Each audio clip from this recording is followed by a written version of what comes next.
Anne-Marie Basique, bonjour. Bonjour Isabella. Alors vous êtes fondatrice d'Elige, c'est une nouvelle maison d'édition, brand new sur le marché belge. Alors ce qui est intéressant, c'est votre parcours, parce qu'il y a quelques mois encore, vous étiez full-time cadre, je dirais même exécutif chez Sodexo, parce que vous étiez directrice marketing Europe, c'est ça? C'est bien ça, oui. Et donc vous avez tout abandonné pour lancer une maison d'édition en plus en Belgique. Est-ce que ce n'est pas une folie? Alors, c'est peut-être pas tout à fait abandonné pour créer une maison d'édition. Je pense que je n'avais pas le relais ou l'étape suivante chez Sodexo. Donc, pas immédiatement, je dirais, la suite de ma carrière. Donc, je me suis dit, c'est peut-être le bon moment de partir après 25 ans de carrière, une belle carrière et beaucoup de bonheur chez Sodexo, beaucoup de plaisir en tout cas. Et je me suis retrouvée effectivement du jour au lendemain avec beaucoup de liberté. Et j'avais un vieux rêve de créer. Alors, une maison d'édition, c'est un petit peu prétentieux parce qu'on ne s'improvise pas éditeur évidemment en 2 mois, mais je souhaitais fabriquer des ouvrages et donner des idées, et c'est un vieux rêve. Je me suis dit, j'ai de la liberté, faisons-le maintenant. Donc, si je comprends bien, vous n'êtes pas parti pour construire votre propre entreprise, votre propre maison d'édition, mais parce que vous ne voyez pas immédiatement une perspective à votre carrière chez Sodexo. Voilà, tout à fait. Donc, il n'y avait pas vraiment d'adéquation entre mes souhaits et ce qui était disponible, je dirais, sur le marché sodexien à ce moment-là, au niveau d'une nouvelle mission. Mais malgré tout, en parallèle de ma carrière, c'est vrai que j'écrivais depuis longtemps et j'avais ce projet, effectivement, de lancer un jour quelque chose au niveau de l'édition. C'est un fait. Alors, il me semble qu'il y a un élément important dans ce choix aussi. Enfin, 2 éléments importants. C'est d'une part votre formation continue chez Solvay et peut-être d'autre part la connaissance d'un coach qui vous a accompagné dans cette décision. Oui, alors c'est vrai que l'année dernière, j'ai refait l'executive master en management de Solvay, qui m'a donné, je dirais, une autre dimension effectivement au monde des affaires, au business, à la stratégie, aux finances, etc. Mais j'avais envie effectivement de reprendre une business unit ou la direction de quelque chose après Solvay. Donc c'était une réorientation de carrière déjà dans ma tête. Je souhaitais le faire au sein de Sodexo. Ça n'a pas été possible et donc effectivement, je l'ai trouvé ailleurs. Alors, un coach, c'est important dans la carrière d'une femme. On n'en trouve pas assez encore sur sa route. C'est important pour les hommes comme pour les femmes. Bon, moi, j'ai la chance effectivement d'avoir mon coach personnel, puisqu'en fait, j'ai un patron d'entreprise à mes côtés dans ma vie privée et qui m'aide et qui me coach. Le patron de Gigam, Jacqueline Dunbosch, qui m'aide effectivement dans ma carrière professionnelle. C'est votre mari, c'est ça? C'est mon mari. D'accord, ok. Donc votre mari est auprès de vous aussi bien donc au niveau privé puisque c'est votre mari, mais également dans vos étapes professionnelles, c'est ça?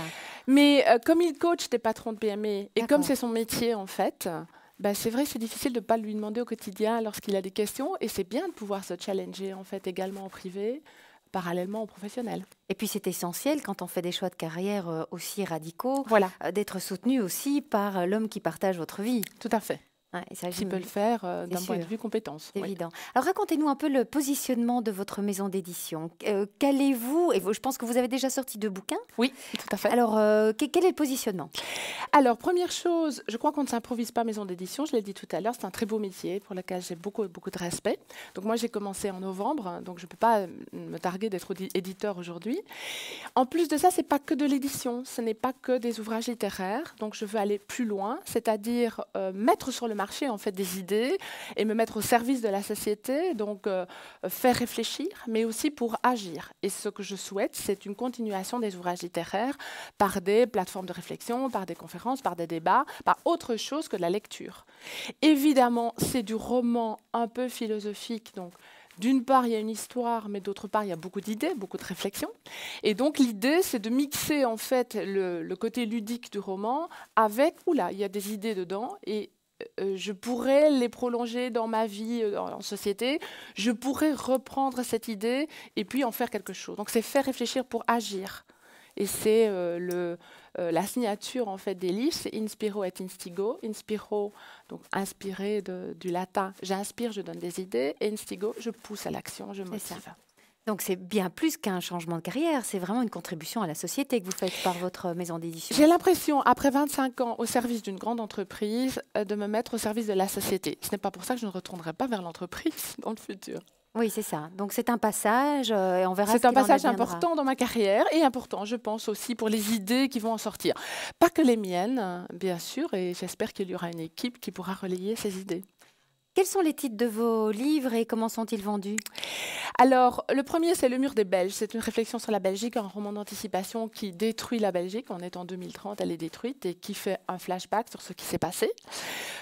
Cet ouvrage donc, est vendu au niveau du site internet, donc elige.eu, et il sera également vendu à la Foire du Livre de Bruxelles, puisque là, j'ai pris un stand à la Foire du Livre où je présenterai officiellement Le mur des Belges. C'est un ouvrage de réflexion, même si c'est un roman. Le deuxième s'appelle Le mystère de Sainte-Luchère. C'est une réflexion sur la tolérance, le courage, le respect de l'homme et le respect de la nature, mais par le biais de la vigne et d'une jolie histoire dans le pays cathare, donc dans le Minervois.